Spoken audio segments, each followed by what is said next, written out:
Haleluya. Selamat pagi Bapak Ibu dan saudara sekalian.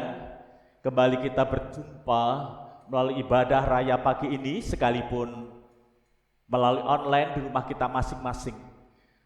Ketika kita membuka hati kita kepada Tuhan, maka hadirat Tuhan dapat kita rasakan di rumah kita masing-masing.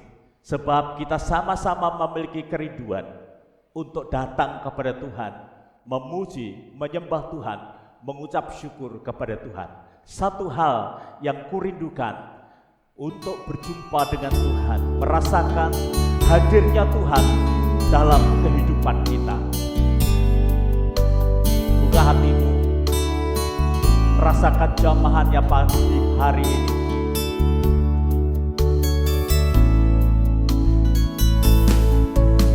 Satu hal yang kurindukan, ya Tuhan,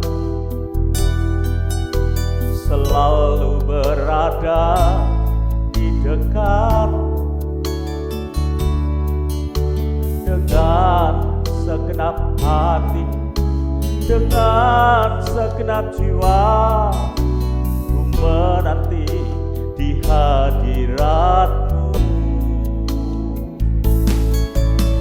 Satu hal yang kurindukan, ya Tuhan,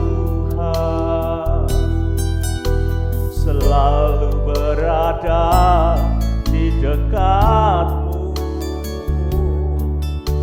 dengan segenap hati, dengan segenap jiwa, ku menanti di hadirat-Mu.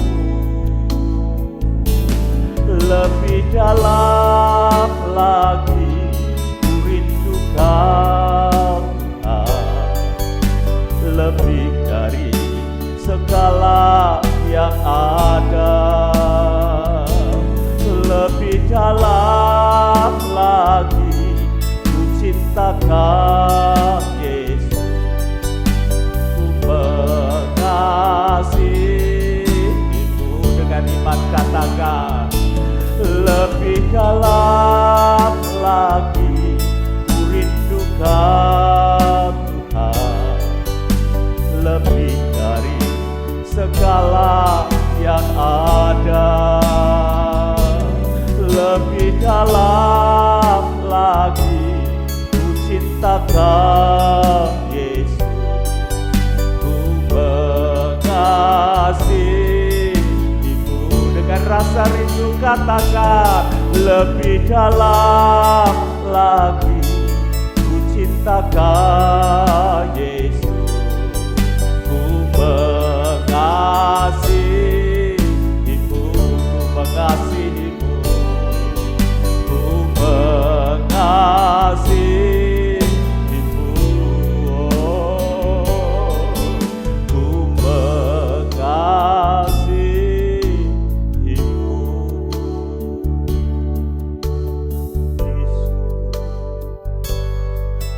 Tuhan, inilah rindu kami, inilah rindu kami Tuhan, menyatakan kasih kami, bakti kami kepadamu Yesus. Kami buka hati kami buat Engkau pagi ini Tuhan. Kami mengucap syukur buat pertolongan sepanjang minggu ini. Bahkan hari-hari yang kami lalui, kami merasakan bahwa Engkau bersama dengan kami. Engkau menyertai kami. Bahkan Engkau menentukan kami untuk menjadi pemenang, bahkan lebih daripada seorang pemenang. Kami membuka hati kami, berbicaralah kepada kami melalui hamba-Mu, urapi hamba-Mu, sehingga kebenaran firman yang disampaikan boleh menyentuh kalbu kami, menggugah semangat kami, mendewasakan iman kami, sehingga hidup kami semakin berarti di hadapan-Mu. Demi dan di dalam nama Tuhan Yesus, Juru Selamat kami yang hidup, kami berdoa, kami mengucap syukur. Haleluya. Amin. Bapak Ibu dan saudara sekalian, saya teringat ketika gereja kita merayakan hari kemerdekaan Republik Indonesia tanggal 17 Agustus 2 tahun yang lalu, ketika kita mengadakan perlombaan kelereng, perlombaan kerupuk, dan panitia mengikut sertakan saya untuk menjadi teladan, dan saya mengikuti lomba makan kerupuk.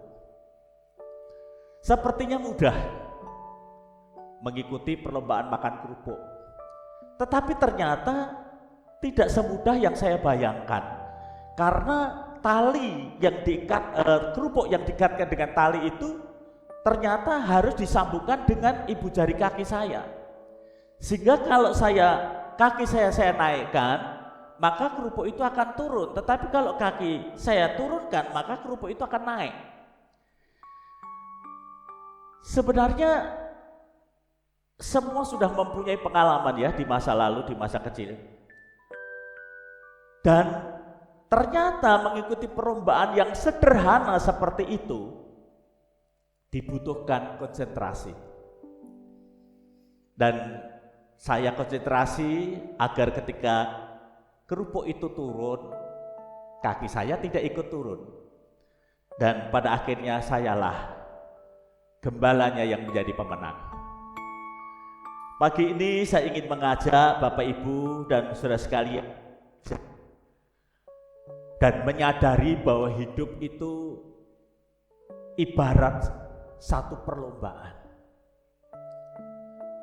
Dan saya akan memberikan rahasia-rahasia hidup ini agar dalam kita mengikuti perlombaan ini, kita menjadi pemenang.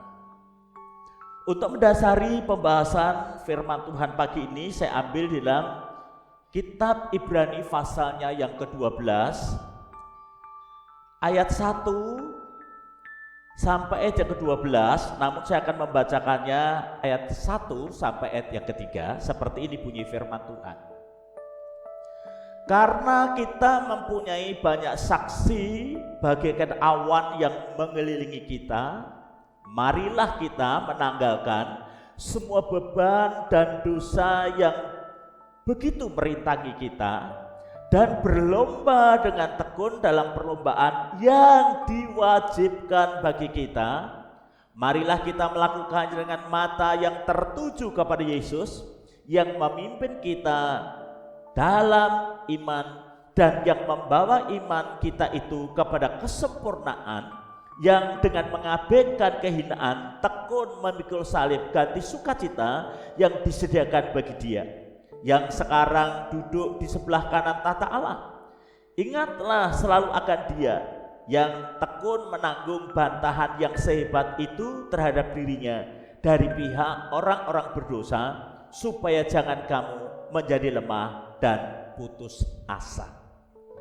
Bapak Ibu dan saudara sekalian, apa sih yang perlu diperhatikan oleh seseorang yang ingin mengikuti satu perlombaan, apapun itu, atau turnamen, apapun itu? Saya tidak akan berbicara tentang lomba makan kerupuk, tetapi seorang olahragawan, apa sih yang perlu diperhatikan dalam mengikuti perlombaan itu atau mengikuti turnamen? Firman Tuhan memberitahukan kepada kita agar sebagai seorang olahragawan, sebagai seorang yang mengikuti satu perlombaan, ternyata dibutuhkan ketekunan dalam berlatih. Orang yang gemar mengikuti atau berolahraga bulu tangkis dan dia ingin mengikuti satu turnamen bulu tangkis, maka orang tersebut harus berlatih dengan tekun. Demikian pula dalam pengiringan kita kepada Tuhan yang diibaratkan seperti seorang yang sedang mengikuti satu perlombaan. biar kita mengikuti arahan sang pelatih. Ya, kebetulan jemaat gereja Pantekosta Immanuel ada yang suka badminton. Abednego, dia sering mengikuti juga lomba-lomba begitu ya, atau turnamen-turnamen, dan orang tuanya sangat mendukungnya. Dan Abednego ini mengikuti arahan dari pelatih tentunya, ya, mengikuti arahan dari pelatih. Kalau firman Tuhan tadi mengatakan dalam perlombaan kehidupan ini kita harus memandang kepada Tuhan Yesus Kristus sebagai pelatih kita, pelatih yang handal, pelatih yang memiliki pengalaman yang super luar biasa. Firman Tuhan di dalam 1 Timotius pasal yang keempat ayat yang ke-8. Latihan badani terbatas gunanya, tetapi ibadah itu berguna dalam segala hal karena mengandung janji baik untuk hidup ini maupun untuk hidup yang akan datang. Sebagai seorang anak Tuhan yang sedang mengikuti satu perlombaan kehidupan, betapa pentingnya kita memiliki ketekunan di dalam beribadah. Sebab latihan badani sebagai seorang olahragawan itu terbatas sampai di dunia ini. Namun perlombaan rohani, perlombaan kehidupan ini kita harus lakukan dengan tekun melalui apa? Melalui latihan beribadah. Beribadah itu perlu dilatih. Ibadah itu perlu disiplin. Kalau di gereja kita ibadah jam 6.30, biarlah jam 6.30 gitu kita sudah ada di dalam rumah Tuhan. Itu disiplin.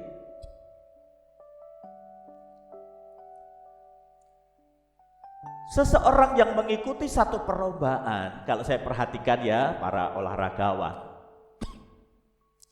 mereka berusaha untuk mengenakan kostum seringan mungkin, baik bulu tangkis, basket, dan olahraga-olahraga lainnya. Dalam perlombaan kehidupan ini betapa pentingnya kita pun juga harus menanggalkan segala sesuatu yang membebani hidup kita, yang membuat kita tidak bisa berlari dengan cepat. Apakah beban itu?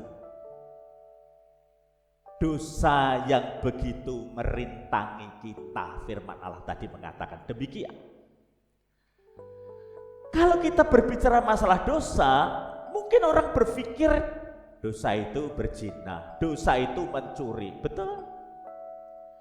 Namun ada perbuatan dosa yang sering tidak disadari oleh anak-anak Tuhan, yaitu rasa khawatir, rasa takut. Kenapa saya mengatakan itu berdosa? Karena itu menunjukkan bahwa kita ini kurang percaya. Kita lebih condong untuk mendengarkan berita yang membuat kita bimbang, yang membuat kita takut. Hari-hari ini saya sungguh mengalami pengujian dalam perlombaan. Anak dan cucu terpapar COVID-19. Ketika hasil swab belum keluar, ya kita enjoy aja itu, duduk bareng-bareng, gak apa-apa itu.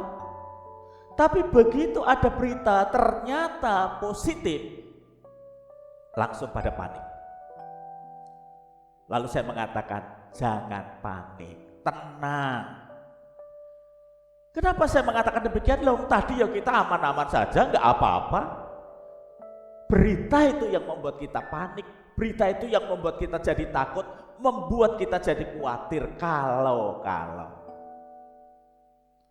apakah dengan kepanikan itu akan membuat kita menemukan jalan keluar? Justru tidak. Maka saya mengatakan tenang. Buru-buru isolasi, iya betul sih. Tetapi Kenapa kita jadi takut? Tadi gak takut loh. Nah, ini kita perlu latihan, ya. Latihan untuk memandang Tuhan, untuk mempercayakan semua kepada Tuhan. Prinsip saya udah menjaga sedemikian, minum vitamin, berolahraga. Tetapi toh semisal sampai menjalani atau diizinkan sakit, ya itu di luar kuasa saya. Kita perlu mengingat Yesus yang sudah mengalahkan semuanya. Dia dihina, dicaci maki, ketakutan di dalam menghadapi salib di Taman Getsemani. Kita memandang dia, memandang Yesus yang telah mengalahkan semuanya itu, yang telah melewati semuanya itu. Agar kita dapat tenang. Sebelum Ibrani pasal 12, berarti ada Ibrani pasal yang ke-11. Ibrani pasal yang ke-11 itu berbicara tentang tokoh-tokoh iman. Bahkan dibuka, iman itu adalah dasar dari segala sesuatu yang kita harapkan. Dan itu ada bukti. Dan orang yang datang kepada Tuhan harus mempunyai iman. Dan iman itulah yang akan membuat kita menerima janji-janjinya Tuhan. Lalu berikutnya diceritakan di sana tokoh-tokoh iman, pendahulu kita, para nabi, contohlah iman mereka. Sekalipun mereka harus menghadapi api, sekalipun mereka harus menghadapi badai, sekalipun mereka harus menghadapi aniaya, namun mereka tidak takut. Kenapa? Karena yang dipandang itu adalah Tuhan. Siapa yang Anda pandang? Siapa yang Anda harapkan dalam hidup Anda? Di bulan Mei, Juni, secara jasmani saya banyak kehilangan. Teman-teman yang saya kasih, yang mengasihi saya, yang memperhatikan hidup saya, pelayanan saya. Namun teman itu telah mendahului saya. Di situ saya teruji, siapa yang saya harap, siapa yang saya pandang, siapa yang saya imani. Dan bersyukur saya tetap memandang kepada Tuhan, sehingga janji penyertaannya itu tergenapi dalam kehidupan saya. Lalu berikutnya, bagaimana agar kita ini mengalami kemenangan? Ya ikutlah turnamen itu, ikutlah perlombaan itu. Anda boleh menjadi seorang olahragawan yang handal, seorang olahragawan yang hebat, tetapi kalau Anda tidak berani mengikuti turnamen, Anda bukan pemenang. Masuklah dalam kehidupan ini.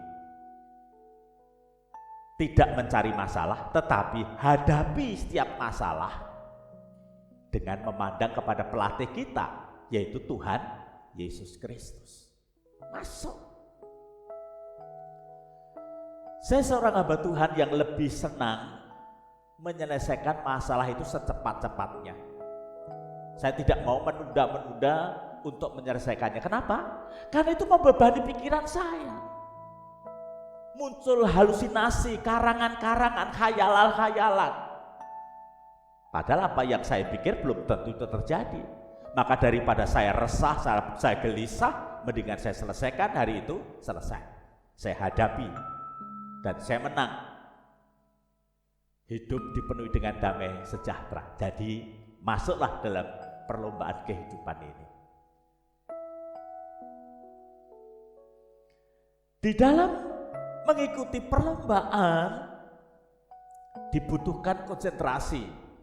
Kita nggak bisa ada istilah yang mengalir ya. Udah mengalir aja. Ya ada baiknya, tetapi kita butuh konsentrasi loh.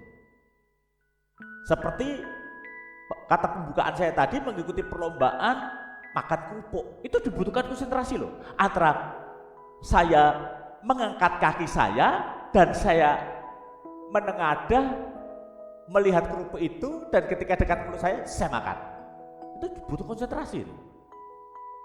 Demikianlah orang yang mengikuti turnamen apapun itu dibutuhkan konsentrasi. Tidak bisa ya menang syukur, nggak menang ya sudah. Itu bukan seorang olahragawan yang ada.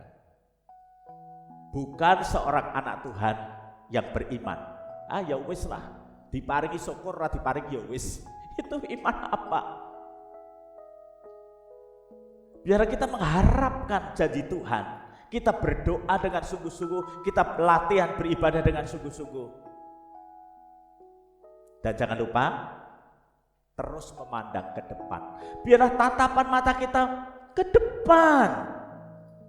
Memandang kepada Tuhan, terus melihat Tuhan, memandang Tuhan, mempercayai Tuhan, dan mempercayakan hidup ini kepada Tuhan. Fokus.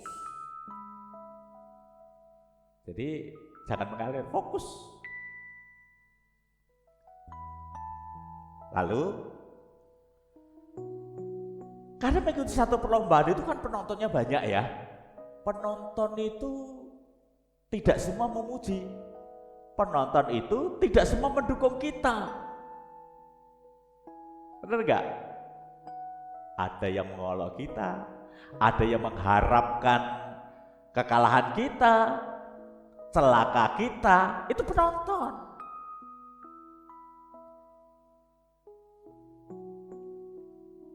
Kita dalam melihat lingkungan, orang yang tidak setuju dengan hidup kita, orang yang tidak setuju dengan iman kita, orang yang tidak seirama dengan kita, pasti mengolok, menjelek-jelekan kita, mengharapkan kejatuhan kita.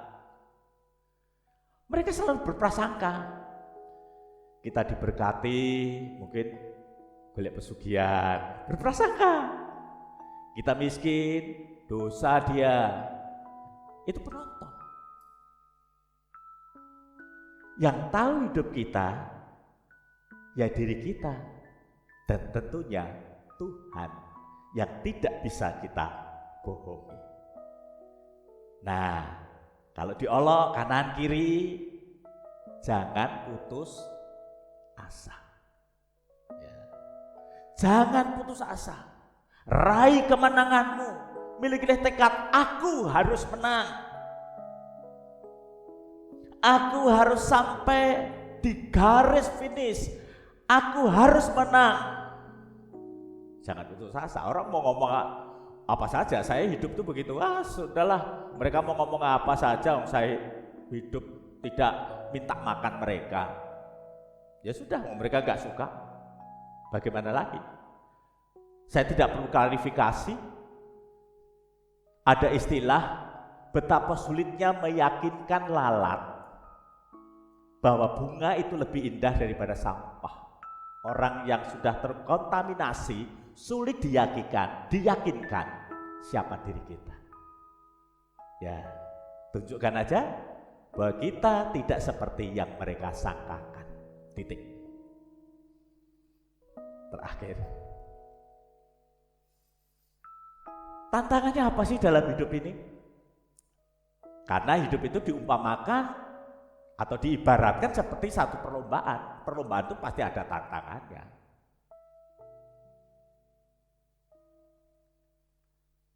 Tantangan yang pertama, seringkali kita tidak setuju dengan pelatih. Berarti kita ini merasa lebih pinter kan? Ya. Sehingga kita tidak bisa berkembang karena kita mencurigai pelatih kita. Di dalam perlombaan kehidupan ini seringkali kita mencurigai pelatih kita sih. Ya kan? Pelatih kita siapa sih? Tuhan Yesus. Pandanglah Yesus yang akan membawa kita kepada iman yang sempurna. Pandanglah Yesus. Tapi seringkali kita berontak sama pelatih kita. Kita bisa lebih pinter daripada Tuhan. Jangan ini loh Tuhan. Seakan-akan kita ini lebih pinter dari Tuhan. Dan ini tantangan buat kita. Kita biar bisa menyerahkan hidup kita ini kepada Tuhan dengan sepenuh hati bahwa rancangannya itulah yang terbaik untuk hidup kita.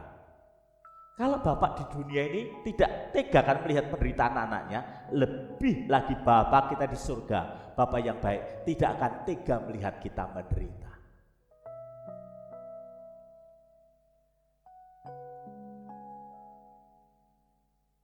Kita ini anak Bapak. Bapak itu tahu yang terbaik buat anaknya. Jangan sekali-kali kita memberontak karena merasa bahwa rancangan yang ada dalam pikiran kita inilah yang terbaik. Salah. Impian-impianmu itu baik, tetapi kalau itu bukan rencana Tuhan, ya tidak terjadi. Dan rencana Tuhan yang terjadi itulah yang terbaik dalam hidup. Saya belajar untuk mengerti hal ini. Jika saya mengalami istilahnya itu kegagalan, apa yang saya impikan, apa yang saya harapkan itu tidak terjadi. Justru yang terjadi itu sebaliknya. Saya belajar untuk masuk di dalamnya karena saya tahu ini proses rencana Tuhan untuk hidup saya. Saya ingin jadi seorang pemenang. Dari awal saya pelayanan, saya belajar untuk mengerti dan memahami Tuhan. Dan saya tidak mau memberontak kepada Tuhan. Siapa saya? Sehingga saya harus memberontak kepada Tuhan. Jadilah anak-anak yang menurut. Sebenarnya kalau anak-anak itu nurut, mengikuti nasihat orang tuanya, itu aman sebenarnya. Tapi seringkali kan kita mau semau-maunya sendiri, ya, mau saya begini. Padahal orang tuamu lebih mengerti, lebih memahami kemampuanmu, karaktermu. Bukan dalam arti orang tuamu menyepelekanmu, tetapi orang tua di dunia ini tahu yang terbaik buatmu. Terlebih lagi Bapak kita yang baik yang ada di surga, Dia mengerti dan memahami kita semuanya. Mari kita bersama-sama naikkan satu lagu, Ajarku Mengerti Segala Rencana. Biar kita masuk dalam hadirat Tuhan untuk merenungkan firman Tuhan pada pagi hari ini. Haleluya. Ajar kami mengerti rencana-Mu.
berikan kepada setiap kami iman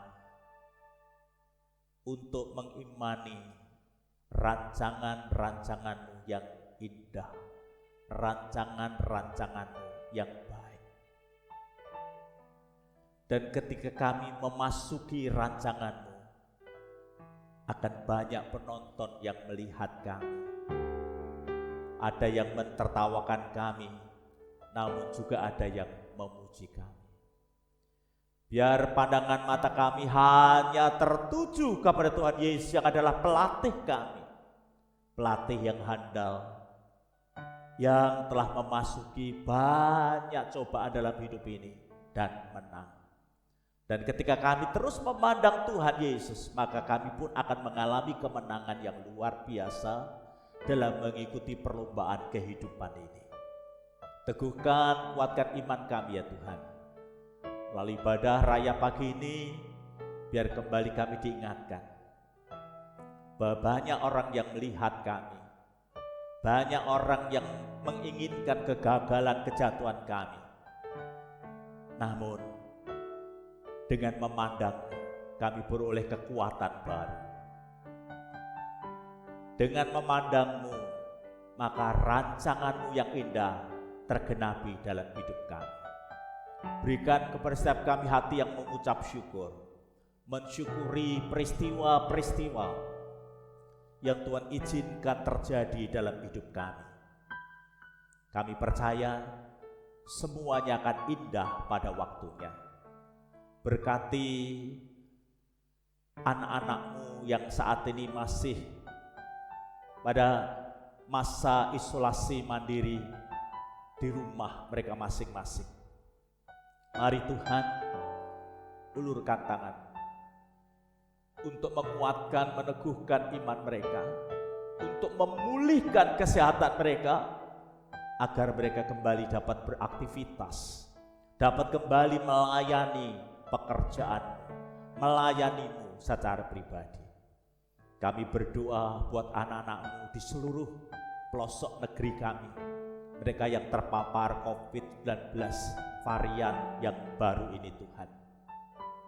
Kami percayakan semua kepada-Mu. Jika Tuhan mengizinkan tiap peristiwa yang terjadi, semuanya untuk kebaikan. Berkati anak-anak-Mu yang berada di Jakarta, di Tangerang, di Bogor, di Semarang, di Bawen, di Salatiga, di Solo Raya, di Kalimantan, di Sulawesi, di Pulau Bali, di Madiun. Lawatlah anak-anak-Mu. Berkati mereka sesuai dengan apa yang mereka perlukan saat ini. Tuhan, Engkaulah sumber dari segala sesuatu. Engkaulah jawaban dari setiap doa kami. Tuhan, Kau tahu bahwa kami mengasihi. Kau tahu bahwa kami sungguh-sungguh mengasihi. Kuatkan, teguhkan iman kami. Berkati mereka yang kekurangan, agar mereka dapat bersukacita karena berkat-berkat-Mu itu. Kami berdoa buat pemerintahan Republik Indonesia yang memerangi COVID-19, para medis, para nakes. Tuhan berkatilah mereka, lindungi, jagai mereka, agar mereka dapat memberikan pertolongan pada setiap orang yang terpapar COVID-19. Biarlah Indonesia menang, perekonomian Indonesia kembali dipulihkan di dalam nama Yesus. Kami nantikan janji berkat itu tergenapi buat bangsa dan negara kami. Bantuan-bantuan sosial biarlah tepat sasaran, tidak ada seorang pejabat baik pusat maupun daerah, bahkan sampai ke kelurahan, tidak ada yang berniat korupsi. Semua boleh disalurkan dengan tepat sasaran. Terima kasih Tuhan, kasih-Mu, anugerah-Mu cukup buat kami. Kekasih Tuhan, mari kita akan bersama-sama dengan segenap hati dan jiwa kita berdoa. Bapa kami yang di surga, dikuduskanlah nama-Mu, datanglah kerajaan-Mu, jadilah kehendak-Mu di bumi seperti di surga. Berikanlah kami pada hari ini makanan kami yang secukupnya. Dan ampunilah kami akan kesalahan kami, seperti kami juga mengampuni orang yang bersalah kepada kami. Dan janganlah membawa kami ke dalam pencobaan, tetapi lepaskanlah kami daripada yang jahat. Karena Engkaulah yang mempunyai kerajaan dan kuasa dan kemuliaan sampai selama-lamanya. Kekasih Tuhan, sekarang bukalah tangan dan hatimu lebar-lebar. Dengan imanmu terimalah sekarang berkat, rahmat, anugerah yang sangat besar dari Bapa di surga. Cinta dan kasih sayang, pertolongan dari Tuhan Yesus Kristus karena Dialah Juru Selamat kita. Sukacita dan damai sejahtera, bimbingan Allah Roh Kudus ada menyertaimu bersama dengan seisi rumah tanggamu. Dia akan membawamu ke jalan yang berkemenangan dan di dalam hidup yang berkelimpahan. Terimalah segala berkat itu dengan imanmu di dalam nama Yesus. Yang percaya diberkati katakan amin. Puji Tuhan, selamat hari Minggu. Tuhan memberkati kita semua. Tetap jaga protokol kesehatan. Tuhan memberkati.